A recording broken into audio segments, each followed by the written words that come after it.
Hey there, Midas Letter subscribers. I'm joined now by Prad Sekar. He is the CEO of Skylight Health Group, trading on the OTC under symbol SHGFF and in Toronto under symbol SHG. Prad, welcome. Hey, glad to be here. Thanks. Prad, why don't we start with an overview? What is the business of Skylight Health Group? So we're a U.S. focused primary care healthcare services and technology company. So we operate in the U.S. managed care services industry. So basically in the insurable services market, providing family medical care and primary care to patients, largely reimbursed through insurance payers, both government and commercial.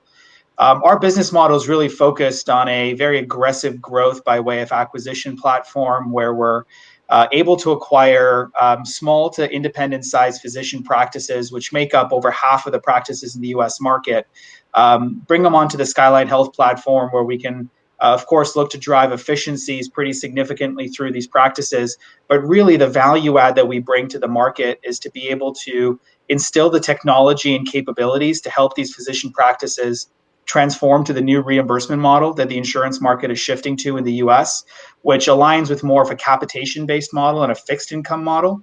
It's a much higher margin revenue business for the primary care industry. It allows us to potentially share in a lot more upside in being able to provide care to patients. And so really transforms both patient care, but also revenue growth anywhere from 500% or more based on this shift. And so we're currently a national platform across multiple states. And are growing pretty aggressively through M&A and organic based strategies. Wow, that's interesting. So is Skylight a profitable company at this point? So the clinics are certainly profitable. So operationally, our clinics do generate positive EBITDA and positive cash flow from operations. Overall, every acquisition we make continues to add to the overall cash position of the company. I mean, every acquisition generates revenue. They're immediately profitable. And then, of course, with further efficiencies and higher margin revenue growth, we'll see that margin expand significantly as well. Sure. What is the strategy that you use to acquire new customers? So largely, I mean, geographically based, because we operate in what's called as traditionally a fee-for-service market, it allows us to be a little bit more exploratory in terms of new markets, as opposed to where a lot of players that play in the already converted landscape have to put more emphasis on density. So fee-for-service allows us to broaden our scope across multiple markets. That way, we're able to put our footprint into more states.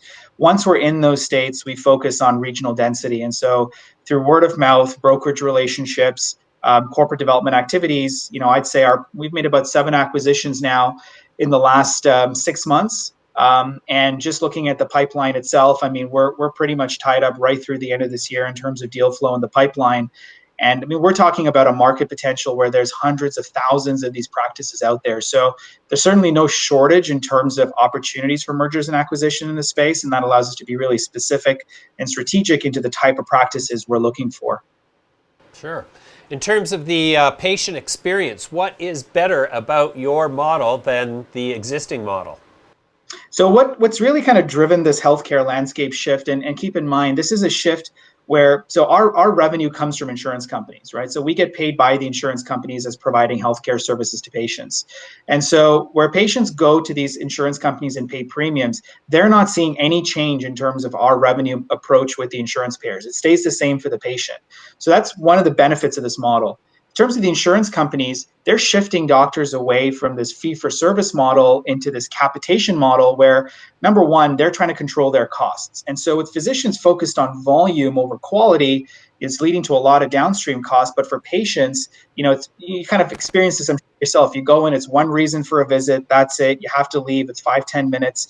So in a capitation model, all that is kind of, put to the side. We're not focused on volume, we're focused on quality. So patients get a lot more time with their primary care providers. They get a lot more support in terms of care teams.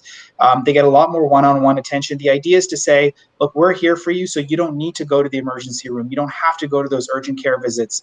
And this way, the follow-up care is far better for patients. And I think the overall comprehensive nature of that approach is accentuated much more under the capitation model. And so what Skylight brings is the ability to transform into that better quality of practice.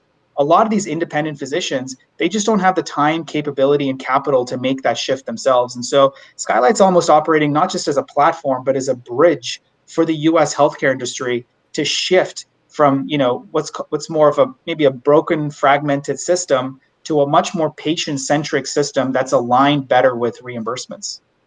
Do you have a sort of standard approach towards acquisitions in terms of what you're willing to pay as a multiple of EBITDA, or do you have more of a sort of customized approach to it on a per incident basis? There's always a little bit of customization with every deal, but we've been able to show discipline in terms of price acquisition. So where we typically price these deals is between 3 to 6 times EBITDA.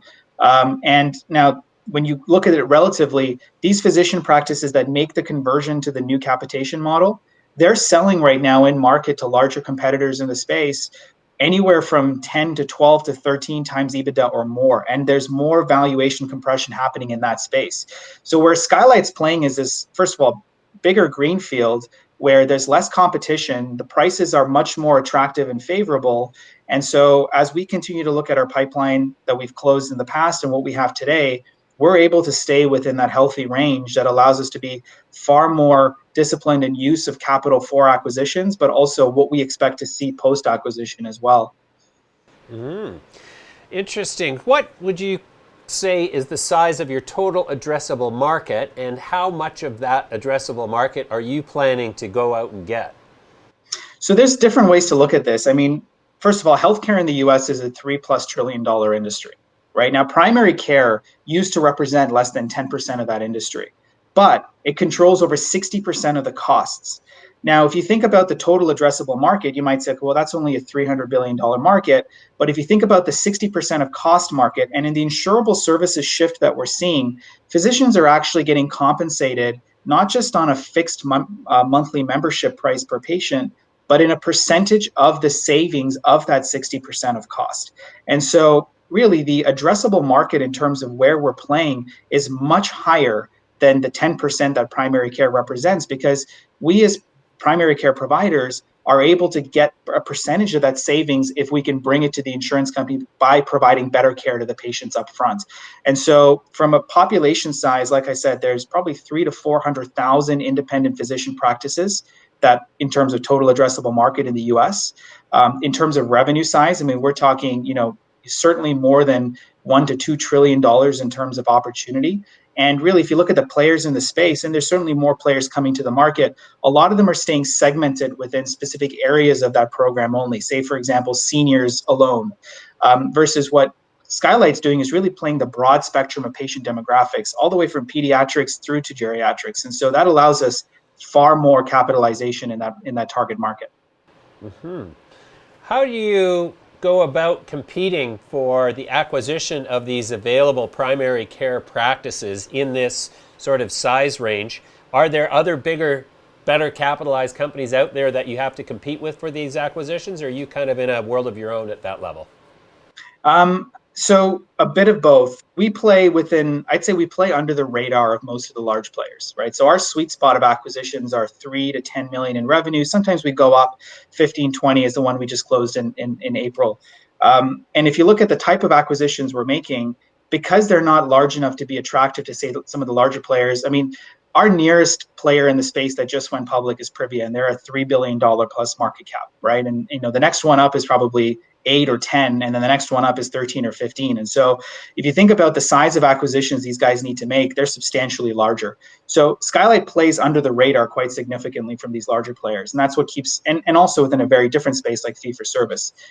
Really, competition is local. We're playing against kind of regional health systems or other local roll-ups.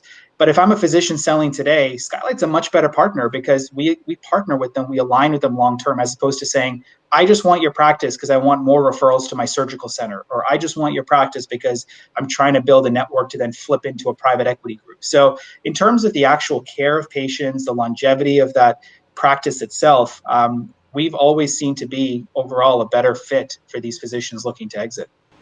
Sure. So you're not targeting a flip into a private equity fund for Skylight Health then?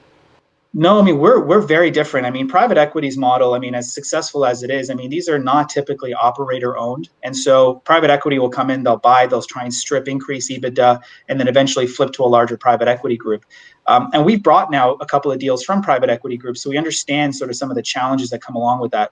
But I mean, from the founders down to the operators, we have all had experience personally running medical practices. So we're an operational based group, and we get in there, we actually partner with the doctors and clinical staff. And so from our perspective, our model isn't how do you flip an EBITDA in the next, 2 to 3 years. It's how do you build the biggest business base possible today on a fee for service model. When that converts into capitation, you're going to see a tremendous increase in overall economics and patient care. So that's really what we're driving towards. Wow, that sounds interesting, Prad. We're going to leave it there for now. We'll come back to you soon for an update. Thanks very much for joining me today. Thanks for having me on.